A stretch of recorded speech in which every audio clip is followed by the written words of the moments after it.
Ok yo les potes, on se retrouve sur Les Secrets de la Galaxie pour le 12e épisode. Aujourd'hui, on va parler d'une question que certains se sont certainement posée. Qui est le plus puissant entre Luke et Anakin? Le père ou le fils? Eh bien, c'est ce que nous allons voir dans ce nouvel épisode des Secrets de la Galaxie.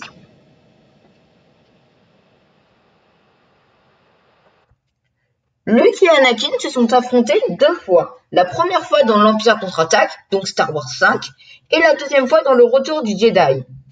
Anakin, ou Vader c'est comme vous voulez, a gagné la première fois car Luke n'était pas encore un Jedi. Mais Luke a gagné la seconde fois car Vader était en conflit avec lui-même. Tout d'abord, on va parler des premiers pas de Luke dans sa formation de Jedi. Durant toute son enfance, il était fermier où il vivait chez son oncle et sa tante Lars. Il a commencé à s'entraîner quand il était adulte.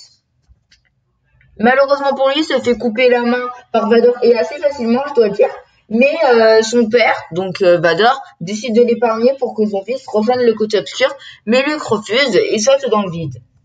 Maintenant, on va plus parler de la formation d'Anakin. Il a combattu presque tous les Sith et presque tous les Jedi.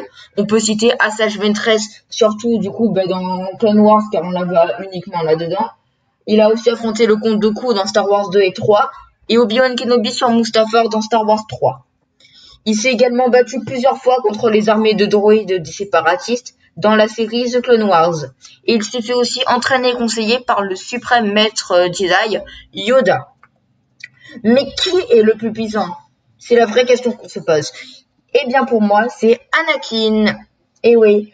Donc regardez, Anakin a passé plus de 10 ans à suivre une formation de Jedi, et Luke a eu juste une toute petite leçon de Yoda et quelques ajustes d'Obi-Wan Kenobi avant qu'il ne meure, et aussi à travers des voix qu'il lui transmettait, comme quand il devait détruire l'étoile noire lors de la bataille de Yavin. De plus, on va s'amuser à comparer le taux de midi-chloriens des deux personnes. Ceux qui ne savent pas, les midi-chloriens définissent la réceptivité à la force d'une personne. Le taux d'Anakin est de 27 700 et celui de Luke est de 14 500. Je tiens à préciser qu'entre Anakin et Luke, il y a Palpatine qui en a environ 20 000 et Yoda qui en a 17 000. Donc on voit bien qu'Anakin est beaucoup plus puissant qu'Anakin, il en a plus de 10 000, ce qui est énorme, et je crois que pour devenir un Jedi, il en faut à peu près 7 000. Si Luke aurait une meilleure formation, peut-être qu'il aurait pu dominer Anakin, qui sait. Alors aussi, dans ma vidéo classement que vous pouvez aller voir sur le petit i en haut à droite, je disais que Luke était le premier du classement et Anakin le 12e. Alors en fait, ça n'a aucun rapport avec cette vidéo, je parlais des Jedi, donc des émotions et tout. Et Anakin n'est pas totalement un Jedi. Mais en ce qui concerne le combat, ne vous inquiétez pas, Anakin reste le maître.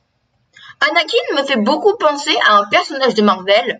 Je pense à Hulk, oui, car Anakin et Hulk sont très gentils, mais lorsqu'ils s'énervent, que la rage les envahit, ils sont incontrôlables et ils sont prêts à affronter leurs amis et le font.